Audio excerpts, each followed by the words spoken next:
Subscribe, like, and share. Indonesia Raya, merdeka, merdeka, hiduplah Indonesia Raya. Jalal waton, jalal waton, jalal waton, hubul waton minal iman, wala takun minal irman, inadu jalal waton, jalal waton, jalal waton, jalal waton, hubul waton minal iman. Aduh, satu. Jakarta Timur, GP Ansor, Jatuh Rahmat, luar biasa. Mudah-mudahan ada sinergi bisnis ini bisa ada kerjasama yang bisa keberlanjutan. Nah gitu. Nah karena itu tolong nanti Kiai Bayhaqi ya, grup PA itu jangan dibubarkan supaya insya Allah nanti Mas Adit akan tetap mendampingi kita untuk kalau materi yang sudah disampaikan selama 3 hari ini ada yang lupa bisa nanti ditanyakan kembali. Nah, Saya Wiono mengikuti pelatihan digital marketing di Jati Kramat. Dengan mengikuti digital marketing ini, insya Allah bisa meningkatkan penjualan kami dan untuk pimpinan ranting GP Ansor Jati Kramat. Saya sebagai bendahara. Saya sangat mengapresiasi kegiatan pelatihan digital marketing ini karena menambahkan ilmu buat saya pribadi dan rekan-rekan. Ahmad Bayhaqi, Ketua Pimpinan Ranting Gerakan Pemuda Ansor Jati Kramat. Tujuan diadakannya pelatihan digital marketing ini yang pertama tentunya agar kader-kader Ansor baik itu yang ada di Jati Kramat juga yang ada di Kota Bekasi ataupun dimanapun mereka berada bisa terus berkembang mengikuti perkembangan zaman agar Ansor ini, kader-kader Ansor ini tidak tertinggal. Jangan sampai kader Ansor dan juga orang-orang yang berkecimpung di NU hanya terkenal menjadi kaum sarungan, kaum tahlilan, tapi tidak memahami digitalisasi, memahami apa itu tentang media sosial, apa itu digital marketing. Maka dengan pelatihan ini kami berikan kepada mereka, kami tawarkan kepada mereka pengetahuan baru yang sekiranya bisa meningkatkan skill dan kemampuan mereka agar mereka bisa lebih bermanfaat di masyarakat juga agar mereka punya masa depan yang lebih terjamin dengan kemampuan. Kami dari Musamat, saya mewakili direksi Musamat telah menyelenggarakan pelatihan digital marketing bersama pengurus ranting GP Ansor Jati Kramat Jakarta Bekasi. Alhamdulillah, mudah-mudahan forum ini bisa menaikkan potensi kita sebagai nahdliyin, sosial kapital sosial kita naikkan menjadi finansial kapital insya Allah, dan kami membuka kepada seluruh kepengurusan NU dimanapun berada, kita akan bisa menjalin kerjasama menaikkan tadi sosial kapital kita menjadi finansial kapital yang luar biasa. Terima kasih, semoga pelatihan ini memberikan dampak yang luar biasa bagi perekonomian nahdliyin dan perekonomian warga Indonesia.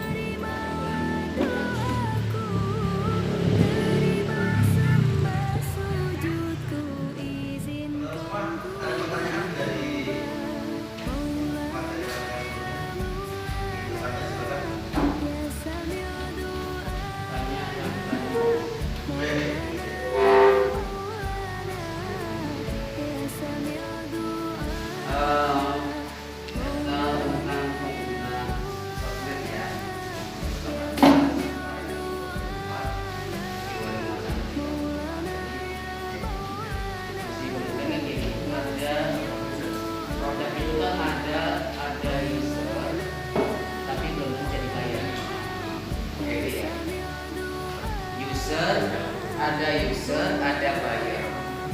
Nah, kayak tadi itu kelompok bayi itu usernya adalah anak bayi, tapi buyernya bukan anak bayi kan? Atau misalnya kalau kita menjual tadi alas untuk orang tua gitu ya, atau alat pendengar telinga untuk orang tua, itu boleh jadi usernya adalah orang tua, gitu. Tapi buyernya belum tentu orang tua. Nah, untuk membidik produk yang usernya adalah tidak orang native sosial media, ya, tapi kita berusaha untuk kita sampaikan kepada yang native sosial media itu strateginya gimana? Oke, produknya bukan pengguna sosmed, Ya, tapi dijual di sosmed. tuh. Oke. Masih dijawab tidak? Masih mau juga. Nah jadi balik lagi. Ketika kita ingin menjual sesuatu, tentunya kita harus menganalisis siapa pembeli kita. Artinya ada pertanyaan-pertanyaan yang harus dijawab sebelum kita menjual. Ibaratkan kita berburu, kita bisa mendefinisikan hewan buruan kita apa.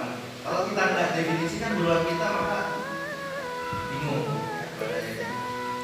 Ya sama seperti ketika kita ingin menjual di sosial media, tapi produknya bukan untuk orang pengguna sosmed. Ya, contoh tadi jualan pokok kan ke ibu, tapi penggunanya anak bayi yang nggak bisa megang handphone. Tentunya itu adalah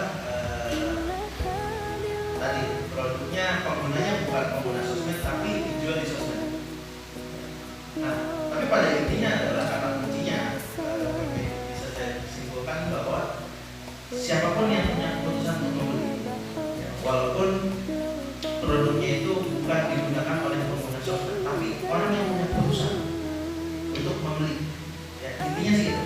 Nah, makanya di sini kita harus punya jawaban dulu, ya, siapa target market kita, ya, sekalipun itu adalah produk misalkan produk yang tidak digunakan oleh oleh misalkan kayak contohnya nenek saya itu beli batu giok yang bisa panas itu kalau buat tiduran, ya, apa namanya tikung gitu, apa namanya sampion gitu ya, merek itulah, ya. Nenek saya bukan pengguna sosial media.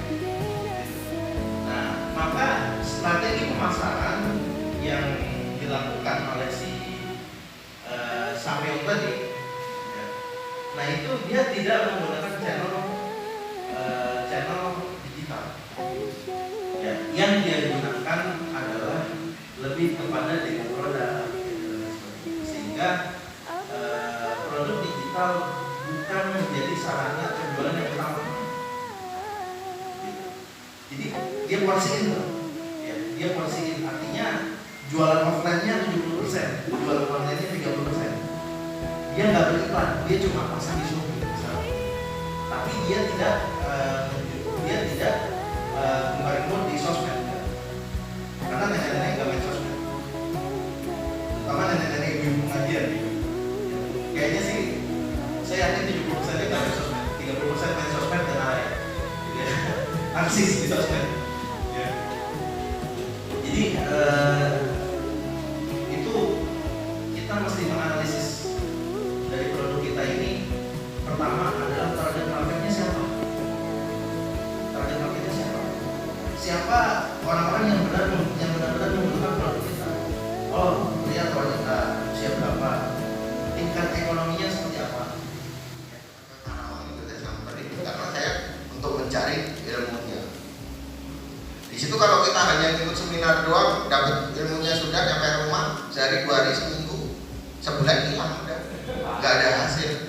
Nah itu pengalaman dari teman-teman saya. Makanya di situ di dalam komunitas EU itu Entrepreneur University saya paling aktif juga. Saya di sana aja 3 bulan udah diangkat ketua juga karena di sana saya paling aktif. Yang lain mungkin hanya diam-diam aja. cuma ngikutin apa katanya mentor. Nah di sini rental PS itu saya tutup di tahun 2019 Januari. Kenapa saya tutup? Munculnya toko online 2016 itu, satu toko online itu mampu mengalahkan 12 cabang yang ada di Jakarta. Nah offline dikalahkan dengan online, makanya offline ini aja 12, tapi dikalahkan dengan satu toko online. Berarti ini potensinya besar sekali online. Karena online kan saat ini bisa juga kita jual di Indonesia, bisa juga ke Asia. Karena produk saya terbanyak itu kirimnya ke Filipina, Singapura, Malaysia. Ya kalau digagas ya barangnya aja dari Cina balik lagi Indonesia, balik lagi ke sana. Ya nggak tahu lah. Namanya dunia itu berputar, sampai barangnya juga muter-muter. Nah itu kenyataan umat memang, yang umat barangnya orangnya. Nah itu nama toko yang 2016 itu namanya Goldeson 69 itu di Shopee. Di Shopee itu saya khusus jual spare part, dan saya sendiri setiap ada undangan dari Shopee ke Sudirman saya selalu hadir. Saya selalu hadir ke sana. Kita walaupun ke sana itu makan-makan, kita mendekatkan diri kita dengan tim Shopee.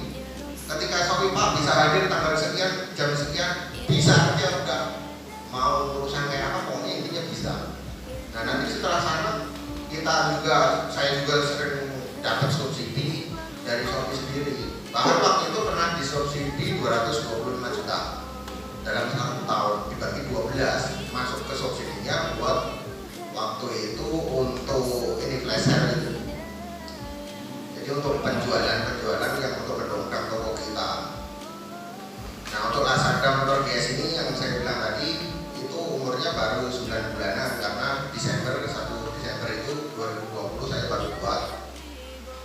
Tapi kembali lagi, motor GS ini mengalahkan hasil dari Goldeson. Goldeson ini sekitar 750 juta sebulan yang sudah pakai PS.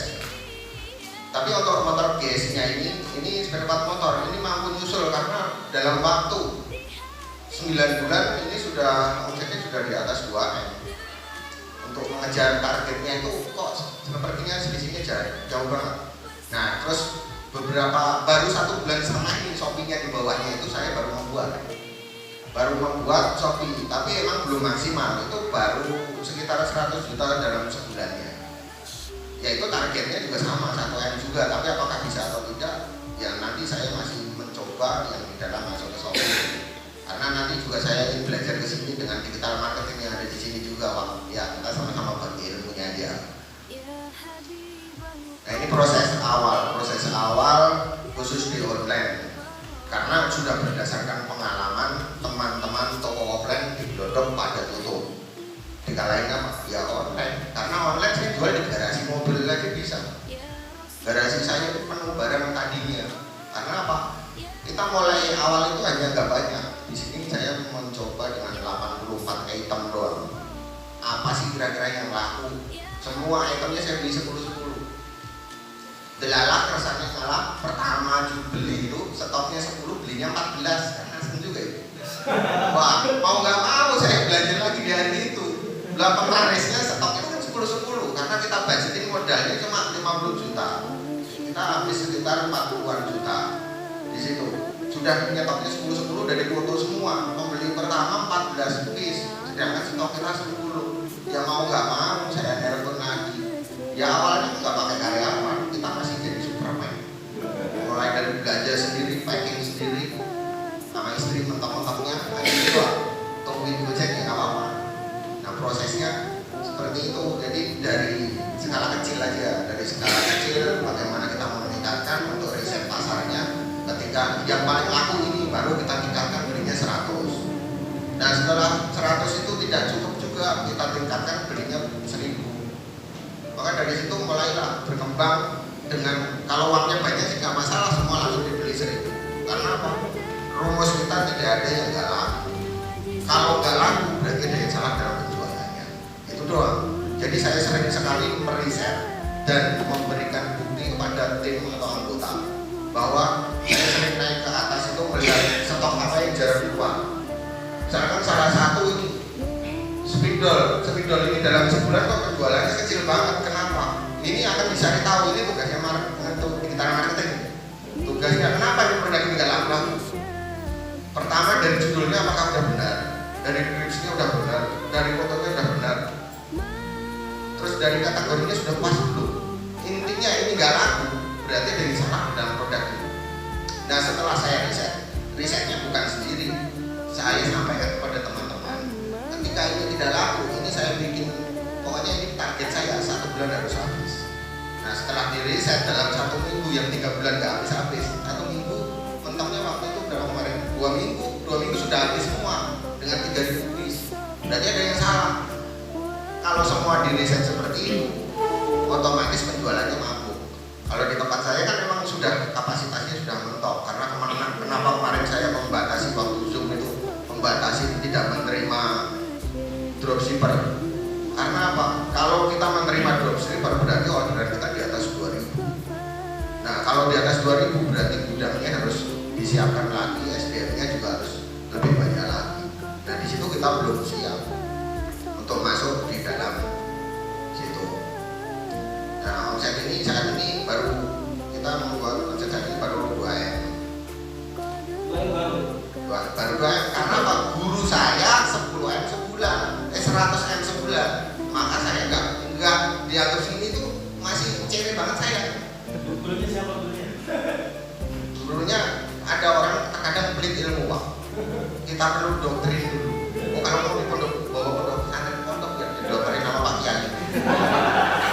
Beneran, ketika teman saya datang, dia akan berhenti tidak ngomong. Kalau ada saya doang dia ngomong. Nah terkadang orang-orang memang pelit, takut rezekinya ketukar, ini bukan banyak alasan. Nah yang makin buat gua nih, sedangkan saya udah punya karyawan, pas di era pandemi ini udah sekitar 15 orang. Gimana cara saya mempertahankan karyawan? Ini nggak boleh nih sampai orang-orang si karyawan ini sampai saya pecat. Wah itu nggak banget buat gua, karena kita bergeraknya dari awal buat mereka juga. Keluar dari masa krisis harus keluar kita dengan pendekatan sama karyawan. Ini kita punya komunikasi dengan karyawan ini kekeluargaan. Jadi setiap ada apa-apa kita setiap 1 bulan sekali ada acara unek-unek. Nah itu setiap ada dari 3 cabang ini ketemu di satu tempat kita ngobrol bareng. Kamu lagi ada masalah dengan si A, itu harus selesai di situ. Jadi nggak boleh berkepanjangan karena itu menyangkut nanti kualitas kinerja. Nah itu kalau udah nanti punya karyawan harus seperti itu. Fase yang paling susah itu mengurus orang kerja ini yang benar seperti apa. Kadang-kadang ribut ya. Lo kerjaan lo lebih enak, nah itu bahaya ya. Keluar dari krisis ini kita akhirnya kita bicarakan ini gimana nih untuk awal-awal pandemi udah parah banget kita omset tuh dari anggaplah 100.000 cuma tinggal 25.000 nih. Kita keluarnya gimana nih? Akhirnya kita kan keluargaan. Ya udah kita 25.000 ini kita bagi rame-rame nih. Dapatnya berapa ya ada itu. Nah itu kan kadang-kadang kita pendekatan dengan karyawan. Betul, kalau lagi untung saya kasih bonus besar, kalau lagi pandemi begitu kita kasih opsi. Saya nggak bakalan keluarin orang satupun. Ada 2 opsi, keluar atau lanjut dengan yang ada. Akhirnya mereka ambil semua lanjut yang ada. Akhirnya saya oke lah, untungnya cuma 1 bulan itu bertahan. Bulan berikutnya, wah kita harus inovatif nih selama corona. Nggak boleh berdiam diri begini. Mau berapa bulan, mau berapa tahun, untuk ujung-ujungnya sampai sekarang kan belum kelar nih dari tahun kemarin. Wah cara mengelola saya sebelah yang benar gimana? Untung ada Om Bobi ini yang tukang desain, teman udah jadi teman saudara sahabat. Akhirnya saya nemuin beliau, gua butuh kemasan nih, kayak lebih higienis gitu di era corona ini. Harus keluarin suatu produk yang inovatif nih, nggak boleh seblak yang matang aja. Jadi yang seblak yang berarti lahirlah seblak kemasan ini di pandemi. Nah, akhirnya didesainin untuk ini, yang desain Bobby. Akhirnya saya lanjutkan. Sebenarnya di sini kita udah ada izin edar. Kalau yang buat di kayak acara-acara begini kita emang nggak kasih yang izin edar. Kalau izin edar buat dijual aja. Kalau ini nanti dibagi. Akhirnya keluar seblak kemasan. Alhamdulillah kita akhirnya cuma sebulan aja itu mengalami krisis. Ini lebih ke pengalaman pribadi banget ya. Ini motivasi untuk semangat berwirausaha, selalu berpikir positif, memiliki kepribadian kuat. Kepribadian kuat itu seperti kita jangan sampai kita digoyah sama orang lain. Jadi kamu mau kemana sih? Mau ke pojok, lewat sana aja. Kalau kamu butuhnya terus saja. Selalu ulet, bekerja keras tanpa henti, selalu bermotivasi tanpa henti. Seperti sebelum masa nanti kita akan kesana-sananya lagi, kita harus buat produk baru, bukan seblak lagi, mungkin ayam jahat atau apa. Nama itu harus penting. Satu, nama. Kalau kita kalau mau buka usaha, nama yang orang gampang diingat. Apa sih? Orang jutek jahat atau apa itu cepat orang ingat gitu. Bilang geprekan jahat itu kan ada juga. Selalu bermotivasi untuk meraih keberhasilan, selalu menuntut perubahan ke arah yang lebih baik. Nah, ini perubahan ini kita selalu di meeting setiap bulan sekali. Kita ada keluhan dari customer bilang di geraha ini kok mbaknya jutek-jutek segala macam. Nah, itu harus dievaluasi, harus dibenahi kayak gitu. Kita harus seperti itu. Lebih jelasnya mungkin kita sekarang ini kita ada program franchise sebenarnya. Nah, itu buat kemitraan, tapi untuk tahun ini kita saya udah nambah sekitar ada 20 orang lebih yang ingin membuka usaha yang sama sama saya, tapi saya tahan dulu karena kasihan masih labil nih peraturannya, kadang PPKM, nggak boleh makan di tempat, segala macam. Kalau buat usaha seperti ini lebih banyak kita offline. Kalau untung utamanya ya, kalau online-nya kita lebih ke Gojek. Kalau ini bisa masuk ke Lazada segala macam bisa, udah ada PRT-nya. Tapi kan untuk mencapai ke arah yang itu, yang ke kemasan ini kita harus mencoba dulu yang offline. Jualan di sekitar kita dulu, kita riset dulu. Rasanya nih orang-orang nih bilangnya enak nih. Nah, nanti kita bisa buka tempat yang lain. Hormat para kiai, para gus, para ning, dan jajaran pengurus GP Ansor Jati Kramat, Jati Asih, Bekasi. Tentu yang kami hormati dan yang berbahagia seluruh peserta pelatihan digital marketing yang telah menyelesaikan proses belajarnya selama beberapa hari ini. Pertama, kami ucapkan selamat, tahniyah, dengan terselip doa fi alfi mabruk, dan mudah-mudahan ilmu yang didapatkan bermanfaat fid dini wad dunya wal akhirah. Perkenankan kami menyampaikan beberapa hal khususnya kepada para peserta pelatihan semuanya. Ada sebuah pepatah yang mengatakan kun ibn zamanik, jadilah kalian pemain atau orang yang menguasai zaman Anda. Kun ibn zamanik ini bermakna bahwa dalam setiap perkembangan zaman jangan sampai kita hanya menjadi penonton, tapi kita harus menjadi pemain, bahkan menjadi pemenang. Ketika revolusi 4.0 terus berkembang ke seluruh dunia tanpa bisa dibendung lagi, seharusnya kita semua, wabil khusus para sahabat-sahabat Ansor, bukan hanya menjadi penonton, tetapi juga menjadi pemain, dan syukur-syukur bisa menjadi pemenang. Oleh karena itulah pelatihan digital marketing ini menjadi sangat relevan dan sangat penting untuk kita semuanya. Yang kedua, setelah sahabat-sahabat semuanya mengikuti pelatihan digital marketing ini, tentu saatnya kemudian dengan segera kita praktekkan ilmu kita. Karena al-ilmu bila amalin kasyajari bila thamarin. Ilmu yang tidak dipraktekkan hanya akan menjadi seperti pohon yang berdaun rindang tapi nggak ada buahnya. Hanya ngotor-ngotori halaman saja. Hanya untuk pasang status, hanya untuk pamer saya sudah pernah ikut pelatihan digital marketing.